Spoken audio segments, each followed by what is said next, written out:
લોકસભાની ચૂંટણીનો જંગ બરાબરનો જામી ગયો છે અને સુરતમાં ભાજપ દર્શનાબેન જરદોશની ટિકિટ કાપી મુકેશ દલાલને મેદાન ઉતાર્યા છે તો સુરતથી કોંગ્રેસે નિલેશ કુંભાણીને રણસંગ્રામમાં ઉતાર્યા છે ત્યારે આ વખતે પાટીદાર વર્સિસ પાટીદારનો જે જંગ છે તે જામવાનો છે ત્યારે સુરતના મતદારોનું ન્યૂઝ 18 ગુજરાતીની ટીમે મિજાજ જાણ્યો સુરતની મહિલા મતદારોની મનની વાત જાણી મહિલાઓની શું છે માંગ અને ભાજપની સરકારથી મહિલાઓ કેટલી ખુશ છે તે અંગે મહિલાઓએ ખુલ્લા મને વાત કરી ત્યારે જુઓ એક પણ કટ વગરની અનકટ તમારી બેઠક તમારી વાત।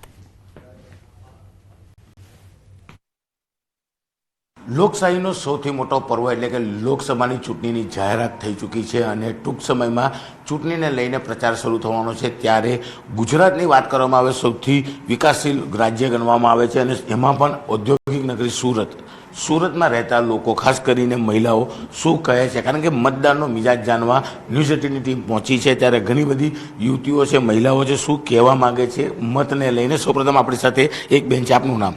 મારું નામ તૃપ્તિ રાજ છે। તૃપ્તિબેન, શું કહેશો? લોકસભાની ચૂંટણી આવી રહી છે, કેવી રીતે ચૂંટણીને જોવો છો, કેવી રીતે મતદાન? એકચ્યુઅલી લોકસભાની ચૂંટણી માટે તો ખૂબ એક્સાઇટેડ છે કારણ કે છેલ્લા 10 વર્ષથી આપણે મોદી સરકારને જોઈ રહ્યા છે અને એમાં જે વિકાસ થઈ રહ્યો છે આપણા દેશનો, ખાસ કરીને અમારા ગુજરાતનો, કારણ કે ગુજરાત એ મોદીનું હાર્ટ છે, રાઈટ? તો ગુજરાતમાં એટલા બધા વિકાસ થયા છે। આજે એક બ્રિજને લઈ લો કે ટ્રાન્સપોર્ટેશનની જે ટ્રાફિકની પ્રોબ્લેમ હતી અમારા સુરતમાં, એ ટ્રાન્સપોર્ટેશન પ્રોબ્લેમ સોર્ટ આઉટ થઈ ગઈ છે। અમે આજે 2 મિનિટમાં તો ક્યાં ને ક્યાં પહોંચી જઈએ છીએ। બીજું એજ્યુકેશન, ક્લીનલીનેસ, દરેક ક્ષેત્રમાં આજે ગુજરાતે જે આગળ વધ્યું છે, ઉદ્યોગો લઈ લો, પછી ટેક્સટાઇલ હોય કે પછી ડાયમંડ હોય, કોઈ બી ક્ષેત્ર લઈ લો, આજે ગુજરાત નંબર 1 પર છે અને ગુજરાત તો ક્લીનમાં અત્યારે નંબર 1 આવ્યું પણ છે। તો આજે દરેક લોકો સરકારને ખૂબ અંદર ઇન્વોલ્વ થાય છે અને સરકારનું વિકાસ જોઈ રહી છે અને આ વિકાસ જ છે કે જે આગળ લઈ જાય છે। તો ઓબ્વિયસલી સુરતની મહિલાઓ વિકાસની વાત કરી રહી છે અને એક મહિલા છે, આપનું નામ શું કહેશો? पूजा शर्मा। मैं बेसिकली पटना से हूँ और यहाँ पे सूरत में मेरे आफ्टर मैरिज में यहाँ सेटल हुई। उसके पहले मैं अहमदाबाद थी। शुरू से यही रहा कि गुजरात ऑलवेज सेफ़र रहा है।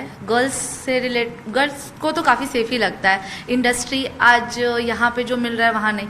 दूसरा शॉपिंग को रिलेटेड देख लो तो across India, out of India से भी लोग सूरत के अंदर आते हैं शॉपिंग के लिए फॉर द टेक्सटाइल।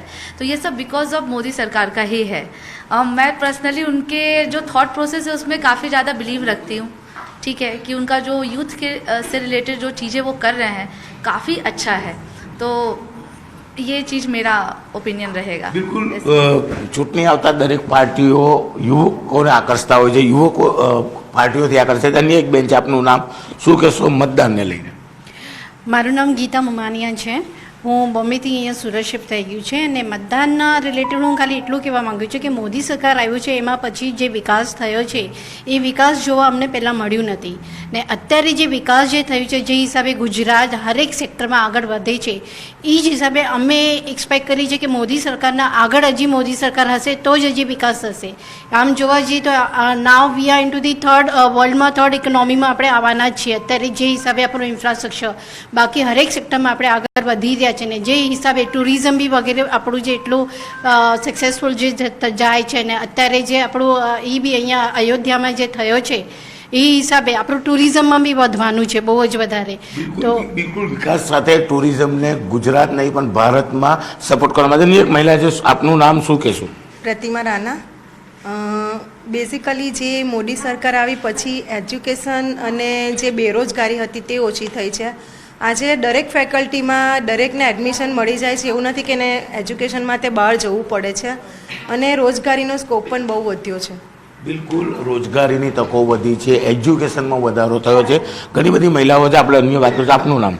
મારું નામ ઉષ્મા શાહ છે ને જનરલી તમે જોતા હોવ છો કે આજે ટેરરિસ્ટનું કેટલું વધારે થઈ ગયું છે, જેમ આઉટ ઓફ ઇન્ડિયા તમે ગણી લો। ઇવન અમને એટલું સેફ્ટીનેસ ફીલ થાય છે આ સરકારથી કે અમે ક્યાં પણ જઈએ છીએ એકદમ સારા મૂડમાં કે અમે એકદમ સેફ ઝોનમાં છે। તમે અત્યારે કશે બી જશો તો મોસ્ટ પ્રોબેબલી હમણાં ટેરરિસ્ટનો આપણે ક્યાંક ને ક્યાંક ડર હોય જ છે।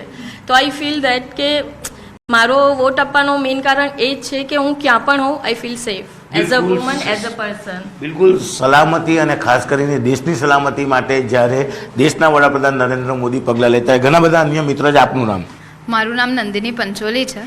હવે જે સરકાર અત્યારે છે અને હવે એ આગળ વધી રહી છે એના માટે એ લોકોએ જે ગ્રોથ કર્યો છે, જે બેરોજગારી ઘટી છે કે પછી ગરીબોને આવાસ યોજના હેઠળ બહુ બધા ઘર મળ્યા છે. તો બધા ગરીબોને ઘર મળ્યા છે અને બધા ઘરવાળા થયા છે.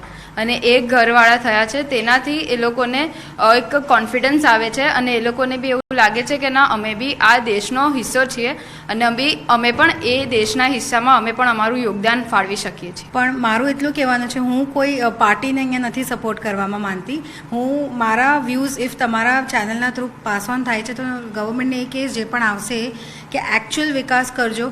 નોટ ઓનલી ઇન્ફ્રાસ્ટ્રક્ચર પણ ઘણી બધી વસ્તુમાં આપણે હજી પેન્ડિંગ છે. હા, સુરત ગુજરાત બહુ આગળ છે મહારાષ્ટ્ર કરતાં. લોકસભાની ચૂંટણીની જાહેરાત થઈ ગઈ છે અને મતદાનના મત જાણવાનો પ્રયાસ કરી રહ્યા છે. સુરતની મહિલાઓ, યુવતીઓ, તમામ લોકો વિકાસના મુદ્દા સાથે ચાલી રહી છે, કારણ કે વિકાસ સાથે ગુજરાતમાં જે પ્રકારે તેમની સુરક્ષા છે અને સૌથી મહત્ત્વની મુદ્દાની વાત કરીએ તો આતંકવાદના મુદ્દા પર પણ લોકો વિચારી રહ્યા છે. સાથે સાથે એર કનેક્ટિવિટી અને સૌથી મહત્ત્વનો મુદ્દો છે સુરતની મહિલાઓનો કે પોતાનો મત આપવાનો હક છે. આ હકનો ઉપયોગ કરો, બહાર નીકળો અને મતદાન કરી એક સારી સરકાર બનાવો. કેમેરામેન ભરત બ્રહ્મભટ્ટ સાથે કીર્તેશ પટેલ, ન્યૂઝ 18 ગુજરાતી, સુરત.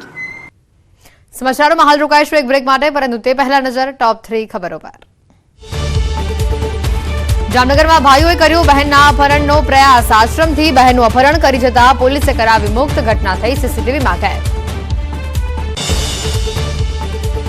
અમદાવાદમાં એસટી બસના ડ્રાઈવર અને કંડક્ટર પર હુમલો. ફક્ત રિક્ષા ખસેડવા કહેતા 3 લોકોએ કર્યો ખૂની હુમલો. ડ્રાઈવર કંડક્ટર સારવાર હેઠળ. દ્વારકામાં એક મકાનમાં શોર્ટ સર્કિટથી લાગી આગ. 4ના મોત. ઘરમાં ગુંગળામણ થતા મોત થયાનું તારણ. મૃતકો ગુંગળી બ્રહ્મ સમાજના.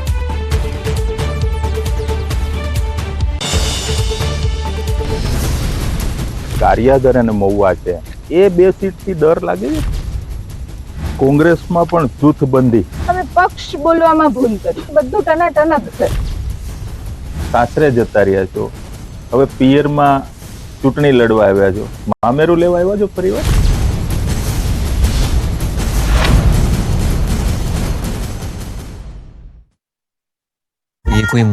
મોરબીમાં પણ રૂપાલા સામે વિરોધ છે. રવિવારે મોરબી રાજપૂત કરણી સેના દ્વારા કલેક્ટરને આવેદન આપવામાં આવશે.